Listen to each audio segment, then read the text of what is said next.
Syair tanpa waton itu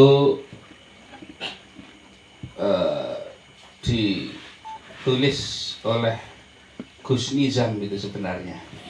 Jadi itu, tapi karena mirip suaranya dengan Gus Dur, tanggal 30 Desember 2009 Gus Dur wafat.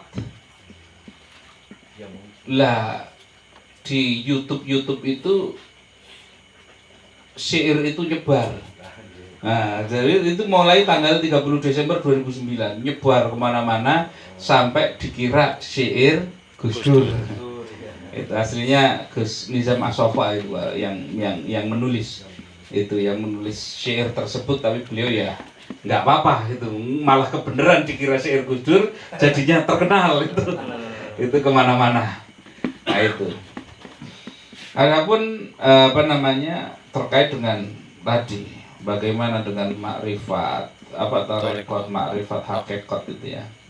Tarekat itu kan jalannya, metodenya.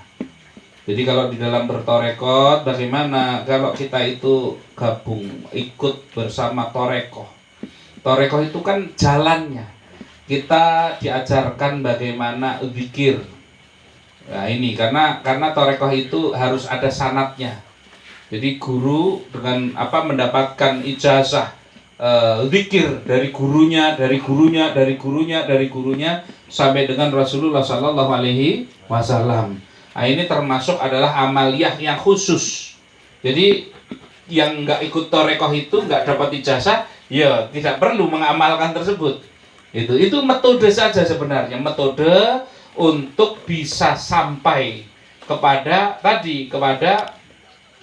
tingkatan hakikatnya. Sebenarnya itu jalannya lewat torekoh sebenarnya.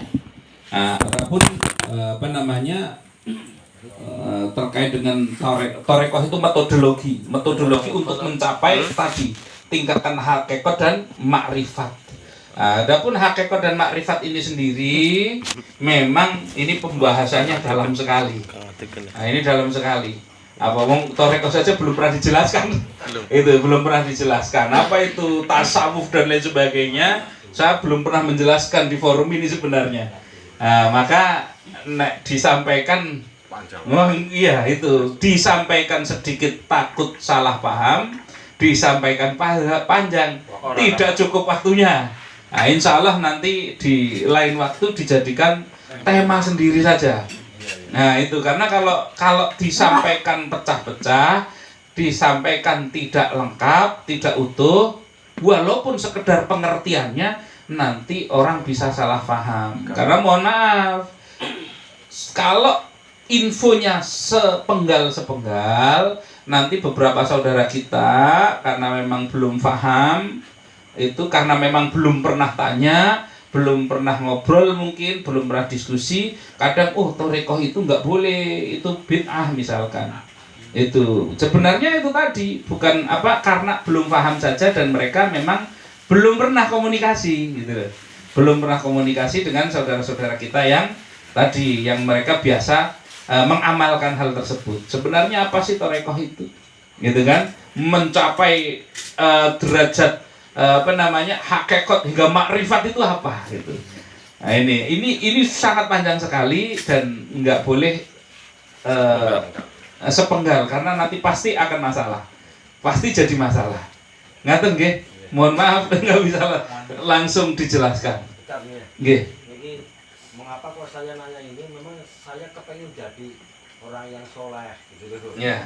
Nah, karena ini keterangannya kan Kang Alam soleh bagus abine ya. Iya. Kerana mapan saring ilmune. Tadi saring ilmune ki mapan. Nah, betul. Jadi begini. Saya jelaskan dulu. Kalau menurut para ulama, tidak akan pernah sampai kita itu dalam tahapan hakikat hingga makrifat kecuali lewat syariat terlebih dahulu. Nggak bisa. Maka itu kenapa memang kita tingkatannya syariat ini. Maka kita tetap tadi ngaji yang paling utama untuk kita adalah ngaji syariat. Begitu syariat kita memang mampu, kita sudah laksanakan itu syariat sebaik-baiknya, maka bisa tadi. Maka akan jadi masalah itu kan begini. kadang ada pemahaman ini jadi sedikit nyinggung. Kadang ada misalkan, mohon maaf itu, ada orang yang katanya, wah ini sudah makrifat, sampai orangnya tidak sholat. Sampai orangnya tidak sholat. Ada nggak yang seperti itu pemahaman di masyarakat? Wah itu orangnya nggak sholat. Itu. Tapi karena apa? Wah ini sudah makrifat ini, sudah wali ini, walinya wali malah ini kan itu misalkan. Nah ini hal yang seperti ini harus betul-betul difahami. Karena apa? Karena kalau memang karena tadi pengertiannya itu, wali itu karena mau itu wali tidak bisa dia itu meninggalkan syariat untuk tadi untuk misalkan dia sampai tingkatkan pada hakikat misalkan atau makrifat, tapi kok dia tinggalkan syariat nggak bisa. Kecuali tadi yang oleh Allah sudah dicabut akalnya itu tadi yang disebut dengan jadab itu tadi. Jadab itu nggak bisa mikir, isinya otaknya itu cuma cinta sama Allah, hilang sudah. Lainnya itu dia udah nggak ngerti syariat. Orang nggak punya akal, kira-kira disuruh sholat apa dia ada kewajiban sholat nggak? Tidak, dia nggak ada kewajiban melaksanakan sholat, puasa, dan lain sebagainya, nggak ada. Dan karena dia nggak berakal, jangan diikuti. Kita nggak boleh ngambil syariat dari orang itu, gitu loh. Dia tetap katakanlah misalkan, mohon maaf, misalkan ada wali yang katanya jadab gitu, nggak pakai baju misalkan itu, nggak pakai baju, rokok di mana-mana. Kita sebagai orang Islam husnudon, oh mungkin betul dia adalah wali mungkin saja. Oh dia mungkin jadab itu diangkat akalnya sehingga isinya hanya kecintaan kepada Allah. Karena dia diangkat akalnya berarti dia itu tidak bisa diambil ilmunya, tidak bisa diikuti syariatnya, tidak perlu ditaati fatwanya. Paham apa betul? Jadi nggak boleh itu diikuti karena dia nggak ada ini, itu loh. Maka wajib kita mengambil tetap kepada tadi sesuai yang syariat itu tadi, timbangannya pokoknya syariat. Itu perkara dia menurut orang banyak dia itu wali, ya sudah kita husnudon saja lah, mungkin saja dia wali. Kita nggak tahu kok. Bisa jadi pengemis di pinggir jalan itu juga wali, bisa juga itu. Bisa jadi dia lebih soleh dari kita, bisa tak? Bisa. Itu maka terhadap orang lain kita husnudon, melihat kebaikan-kebaikannya, melihat mungkin bahkan dengan orang ahli maksiat sekalipun itu. Dengan orang ahli maksiat sekalipun kita itu bisa tetap memunculkan husnudon. Siapa tahu sekarang dia ahli maksiat, besok dia jadi orang ahli tobat, diterima sama Allah.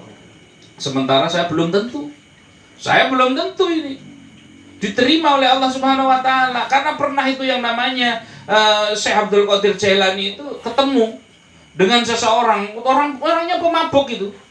Orangnya pemabuk. Memang tiap hari mabuk itu. Saking terkenalnya. Sementara Syekh Abdul Qadir Jailani itu orangnya alim luar biasa itu. Ketemu sama dia itu. Kemudian orang ini yang mabuk ini tanya itu. Ya Syekh, saya mau tanya gitu. Apa? Mungkinkah saya ini, orang yang pemabuk ini, tukang maksiat ini, nanti diberikan oleh Allah tobat, ampunan, dan saya bisa mulia seperti kamu? Wah, dijawab oleh Syekh Abdul Qadir Jailani, bisa, karena Allah pasti bisa kalau seperti itu. Kamu bisa. Kemudian tukang mabuknya nanya lagi, bisa nggak Allah menjadikan engkau yang alim seperti itu, nanti di akhir hayatmu kamu jadi tukang mabuk dan seperti saya itu. Langsung kemudian Syekh Abdul Qadir Jailani itu nggak bisa ngomong, langsung nangis karena bisa Allah membuat seperti itu. Makanya kita sama orang lain itu husnudon sajalah. Walaupun kita lihat ahli maksiat, benci maksiatnya, tapi jangan benci orangnya. Karena bisa jadi orangnya tersebut sekarang dia lagi maksiat, besok dapat ampunan dari Allah, malah matinya husnul khotimah. Sementara kita hari ini merasa baik, merasa suci, merasa lebih baik dibandingkan dia, bisa jadi malah kita dalam kondisi yang sebaliknya. gitu. Jadi kalau ada orang mau ini wali jatah, ya sudah, kita husnudzon saja, mungkin saja bisa seperti itu. Tapi yang pasti adalah jangan mengambil syariatnya dari dia. Betul nggih? Nah itu.